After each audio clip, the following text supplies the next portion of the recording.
So when do you think you knew there was a problem? So, um, the time that I really knew there was a problem was November 6th. November 6th was that was the date that the tweet about FTT came out, and by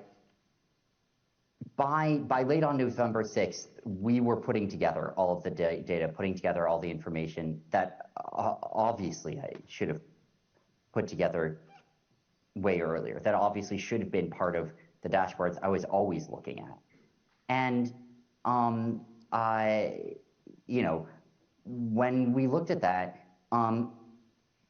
there was a potential serious problem there. And Alameda's position was big on FTX. It had just taken a huge hit. It had taken hits over the course of the year, but that was a particularly large and one and very abrupt. And we're seeing a run on the bank start, and that was leading to $4 billion a day of client withdrawals. At that point, we started calling prospective sources of financing because I was nervous about what was going to happen there.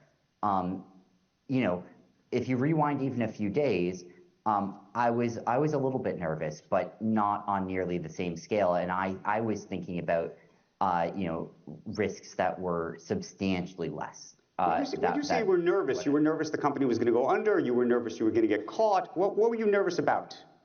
On November 6th or before then? Either. So I think before then, what I was nervous about was that basically, and this started, I would say, November 2nd or so, when there was Alameda balance sheet through CoinDesk, and when I started to think a bit more about this, I was nervous that that would lead to substantial losses for Alameda, and that it would be a bit messy. I didn't think it was existential for FTX. I didn't think it was going to lead to a massive loss for FTX's customers. I was thinking of this as more like Alameda is going to be really tight on funds, and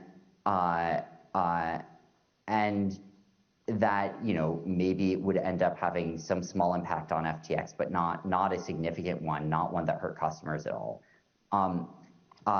When you're talking about November 6th, late November 6th, then, and especially as we bleed into November 7th and 8th, I start to become nervous that FTX is not going to be able to fill customer withdrawals. And by late November 6th, I am very nervous about that, and I'm starting to think about emergency scenarios, and I'm starting to think about things might end quite badly here, and the core metric that I'm thinking of there is, will we be able to make sure all customers are whole?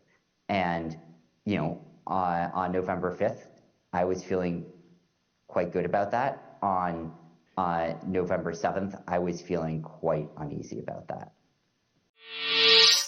Welcome to the Digital Investor Channel. If you enjoy this type of content and want to be notified as soon as we post new ones, please like and subscribe to stay updated with the latest news on Bitcoin, Ethereum, altcoins, and other digital investments that might change your life. And do not forget to leave a comment down below with your thoughts. Now let's go back to the video. And at the end of the day, I was CEO of FTX, and that means whatever happened, wherever it happened, I had a duty. I had a duty to all of our stakeholders, to our customers, our creditors. I had a duty to our employees, to our investors, and to the regulators in the world to do right by them, to make sure the right things happen to the company. And clearly, I didn't do a good job of that. Clearly, I made a lot of mistakes or things I would give anything to be able to do over again. I didn't ever try to commit fraud on anyone. I was excited about the prospects of FTX a month ago. I saw it as a thriving, growing business. I was shocked by what happened this month, and reconstructing it boy, are there things I wish I had done differently. Here's, the long and short of what happened. And I'll start by saying, just to make a distinction here, you look at the US platform, you look at the international platform. The US platform is a US regulated platform with American users. To my knowledge, that's fully solvent, that's fully funded. And, I believe that withdrawals could be opened up today and everyone could be made whole from that none of these problems plagued the US platform. Then you look at the international platform, for their non-US users. And as the letter says, Alameda Research did have a long position. And the international platform, it's a margin trading platform, it's a derivatives platform. It's a platform where all the clients were, going on, placing something as collateral and using that to put on a position, whether that's a futures position, a spot position, a borrow. And what the exchange was storing was the collateral from all of those positions. Alameda Research was, one of those that put on positions there. And as I try and reconstruct this, over the last month, I have limited access to data, but my view of it, from what I have been able to see, is roughly that, basically, look, a year ago, Alameda had, I think, something like 10% leverage. It had something like 10 times the assets of the position that it had on. Over the course of the last year, there were a number of market crashes that drove the value of those assets down and the leverage up. I think it was, to my knowledge, still under 2x leverage, as of a month ago. You look at what happened this month, and in a few days, all out, PR assault, which led to a total market collapse in a pretty short period of time, no bid side liquidity. I think more than $10 billion wiped off in the matter of days. And realistically speaking, no ability for FTX to be able to liquidate that position and generate everything that was owed. There's that piece from the terms of service, but there were a number of other parts of the terms of service and a number of other parts of the platform on top of that. There is the borrow lending facility, where users were lending billions of dollars of assets to each other, collateralized by assets on the exchange. You had obviously futures contracts where there are leveraged positions on. Now, of course, all of this, it's meant to be the case that these are positions where FTX could, if it needed to, margin call those positions and close them down in time such that it would cover all of those, all those shorts, all those liabilities. Obviously, that wasn't the case here, and that's a massive failure of oversight, of risk management, and of diffusion of responsibility from myself running FTX. What it seems like happened is in the middle of the year, a lot of, most of the borrow lending desks in the space blew out or closed down.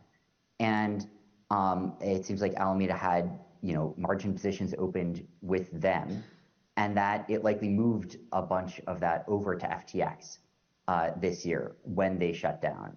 And that means, I think it was over collateralized positions, but positions that involve substantial size and substantial US dollar size on the borrow side.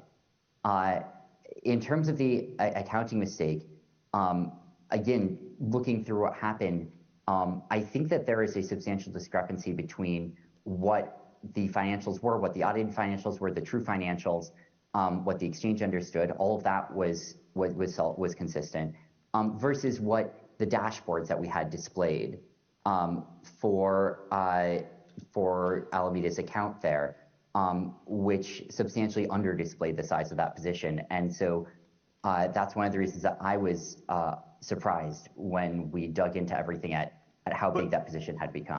I was failing to pay nearly enough attention to positions and positional risk on the exchange, and to Alameda's in particular. And I also, frankly, made a mistake that I feel pretty embarrassed to have made. I mean, a lot of these are, but I substantially underestimated what the scale of a market crash could look like and what the speed of it could look like and how correlated it would. what I had seen is sort of law of the standard borrows here, that when we scroll back to 2018, or to 2019, I guess, FTX didn't have bank accounts. It didn't have any bank accounts globally. We were trying to get them. It took us a while, took us a few years. And there are customers who wanted to wire money to FTX. And so I think in the meantime, some of them were wiring money to Alameda Research to get credited on FTX. And I think that was a substantial sum. And I think that the FTX's internal accounting did correctly, effectively try to debit Alameda for those funds, but it didn't happen in the primary account. And so it didn't happen, it created a discrepancy between the display of the account and what was really going on there. And I'm still looking into exactly how that worked mechanically. But that did make that position size substantially larger than I thought, and I think than what you would have gotten from most of the normal avenues.